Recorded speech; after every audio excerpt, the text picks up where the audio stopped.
Taus-pusong pagbati, ito po si Jesus Cudero. Kaisa po ako ng kapatiran ng Iglesia ni Cristo at gayon din ng buong sambayanan sa panawagan na magkaroon ng tunay na pagkakaisa at kapayapaan sa ating bansa. Kapayapaan at pagkakaisa, dalawang mahalagang elemento upang makamit natin ang ating mga layunin, mithiin, pangarap at gusto sanang makita sa ating bansa at para sa ating mga kababayan. Layuning gumanda at umayos ang ating ekonomiya. Layuning maging abot kaya ang pangunahing mga bilihin. Layuning mabigyan natin ng serbisyong medikal ang pinakanangailangan. Layunin na umunlad hindi lamang ang mga syudad at sentro, kundi bawat sulok ng ating bansa. Hindi natin ito lahat makakamit kung wala po tayong pagkakaisa, kung wala pong kapayapaang nananaig sa ating bansa. Ito po ay makakamit natin sa pamamagitan ng pagsasantabi ng anumang mga personal na opinyon o kagustuhan natin na iba at taliwas sa gusto at opinyon ng ating kapwa Pilipino. Pagsasantabi ng ating personal na mga interes alang-alang sa mas nakatataas na interes ng ating bansa at ng ating mga kababayan. Layunin ko po na umambag, tumulong at magsilbing tulay at daan para makamit po natin ito. Hindi sa malayong hinaharap, pero ngayon at dito mismo. Binabati ko pong muli ang Iglesia ni Cristo, gayon din lahat ng nanguna para magkaroon ng ganitong pagtitipon at panawagan, hindi lamang para sa ating mga leader, pero sa bawat isa sa atin. Maraming salamat po at magandang araw sa inyong lahat.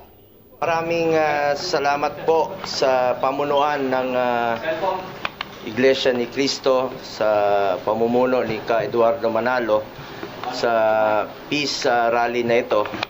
Ako naman po ever since, even during the time of former President Duterte, I am for peace. Matagal po ako nagtrabaho sa kanya. Gusto ko pong ng kapayapaan, peace on earth, peace in our country, para makapagtrabaho na po tayo. Bawat oras, bawat minuto na nasasayang po sa hindi pagkakaunawaan, ang magsasakripisyo po ang taong bayan. Parati ko sinasabi na ang serbisyo po sa tao ay serbisyo po yan sa Diyos. Magkaisa tayo, trabaho na tayo para walang masayang na oras. Ever since, ang stand ko po, kapayapaan, para makatrabaho na tayo. Para magbenepisyo po yung mga kababayan nating mahihirap na nangangailangan po ng tulong mula sa gobyerno. Sila yung nag-aantay na makapagtrabaho tayo muli. Sabi ko nga, bawat oras, bawat minuto na nasasayang dahil sa hindi pagkakaunawaan, ang Pilipino po yung mga mahirap ang magsasuffer. Pag nagtrabaho tayo, ang makikinabang po yung mga kababayan nating mahirap. Kaya nananawagan po ako, I'm calling for peace. Maraming salamat sa Iglesia ni Cristo sa pagpupulong na ito. Malaking bagay po ito na tayo po'y mamulat at let's buckle down to work. Ibig sabihin, magtrabaho na po tayo para sa kapakanan ng mga kababayan nating Pilipino. Yung mga mahirap, mga pasyenteng mahirap, magtrabaho tayo, magserbisyo tayo ng may malasakit sa kapwa Pilipino. Ayaw ko pong haluan ng politika ito. Hindi naman po ito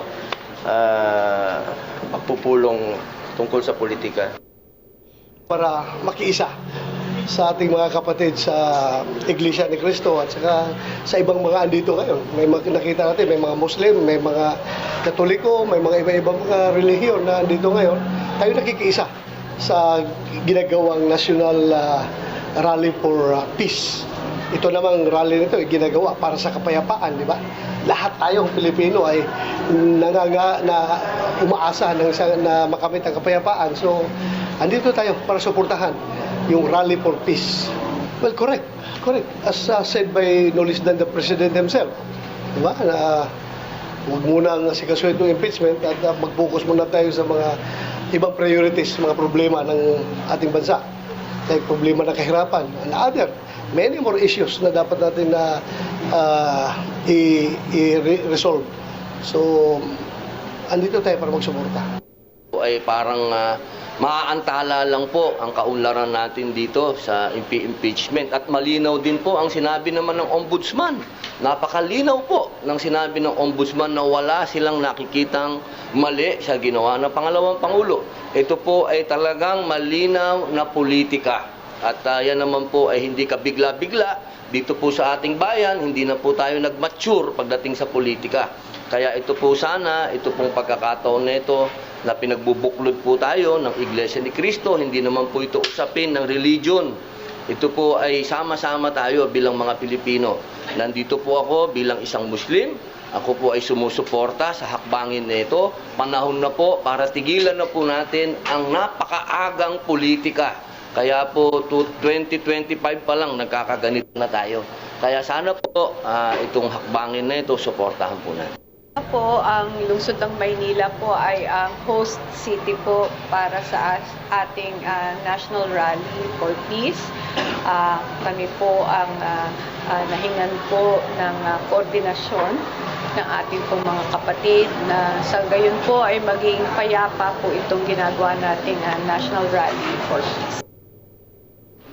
Kami ay nakikiisa sa panawagan ni Pangulong Bongbong Marcos at ng kay Eduardo B. Manalo na magkaroon ng kapayapaan at pagkakaisa sa ating bansa.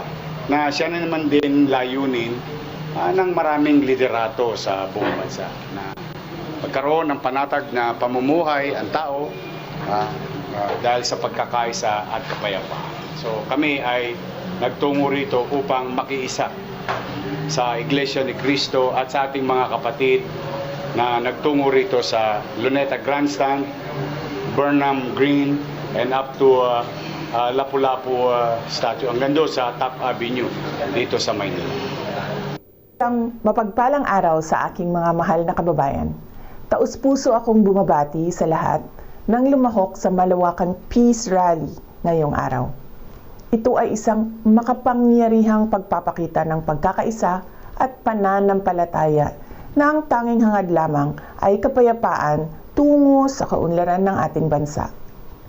Nagpapasalamat ako sa ating mga kapatid sa Iglesia ni Cristo sa inyong patuloy na pagsisikap na maghatid ng pagkakaunawaan at pagkakaisa sa ating mga kababayan. Sa gitna ng tumataas na presyo ng bilihin, kahirapan, at iba pang suliranin, ang isang mapayapa at nagkakaisang Pilipinas ay hindi kailanman matitinag at paulit-ulit na aahon sa gitna ng hamon ng panahon.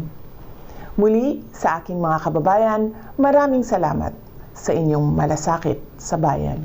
Mabuhay ang sambayanang Pilipino.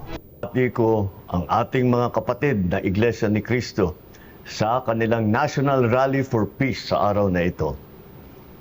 Magkakaiba man ang ating pananaw sa mga usapin ng bayan, pinagbubuklod tayo ng isang layunin, ang maitaguyod ang isang maunlad at payapang bansa.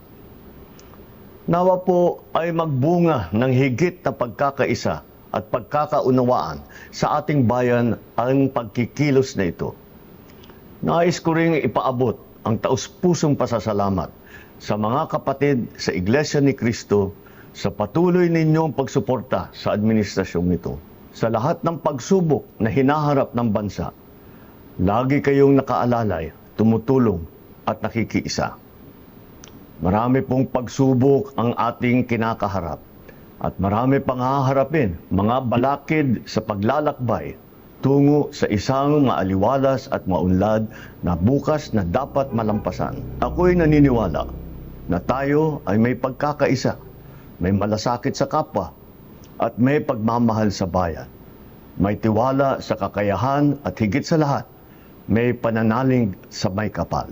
Ang lahat ng suliranin ay kaya nating malampasan kung tayo ay sama-sama at magkakatuwang sa pagtaguyod ng isang bagong Pilipinas. Mabuhay po kayo. Mabuhay ang bagong Pilipinas.